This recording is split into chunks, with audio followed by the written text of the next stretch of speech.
Hey, so Shafe posted earlier about, by the way, that's a blue sky up ahead, up above you. So Shafe posted a thing about why you don't want to fuck around with Generation X, and basically because that particular generation was raised wild by a pack of wolves, because Lord only knows what their parents were doing at the time. Probably snorting coke and saving money is my thought. So I don't know, and I've seen comments, as in I don't know about that. I've seen comments in some other videos about help us Generation X, you're our only hope. What do y'all say about if Generation X was going to save you, that it would be doing it already? Have you thought of that? And I will say one key to Generation X, and a defining characteristic, is their utter lack of giving a shit. Now, something my daughter pointed out, Generation X seems to be the sort of people that bitch and moan about customer service. Like if they're at a table and it's taking too long to get their food, they'll ask to see the manager. So the question of the video is, Karen, the metaphysical Karen, part of Generation X, or is she an elder millennial? The way some of my friends that are about my same age bitch about stuff, I do wonder. But going back to that, I will say a defining characteristics of Generation X is that you can probably count on that generation not giving a shit if the whole thing burns to the ground. When younger, there was criticism about how there seemed to be a lack of engagement, an overall disenfranchisement of the whole, just nothing encouraging them to engage.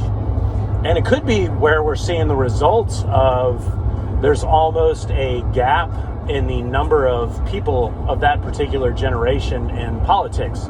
So the boomers are literally still in charge and still the people, and then you just sort of skip a generation and now millennials are starting. I don't know if there's any meaning to it.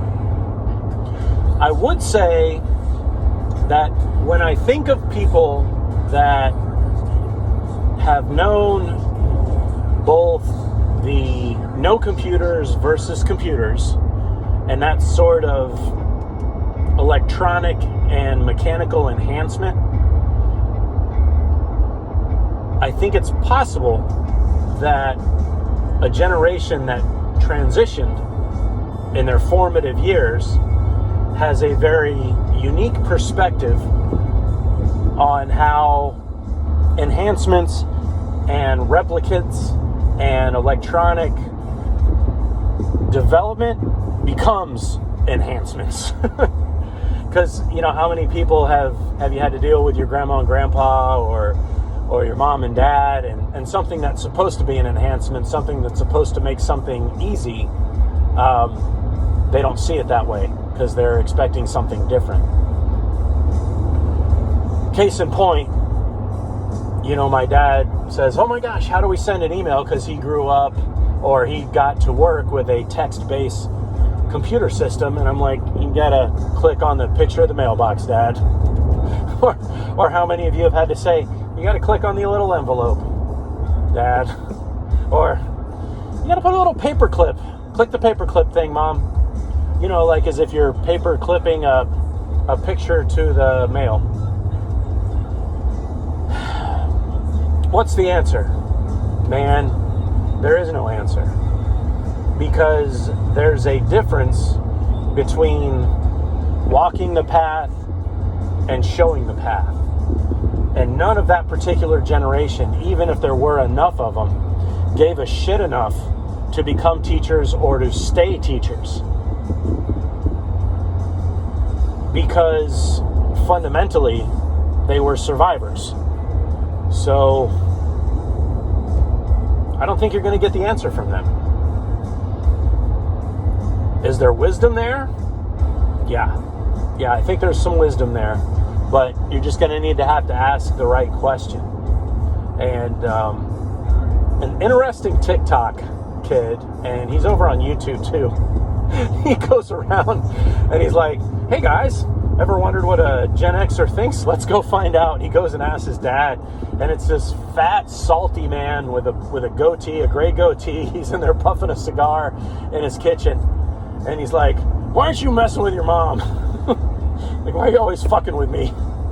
And he like just gives him this no BS response that every time he seems to give an answer, he just gives an answer that I couldn't say better myself.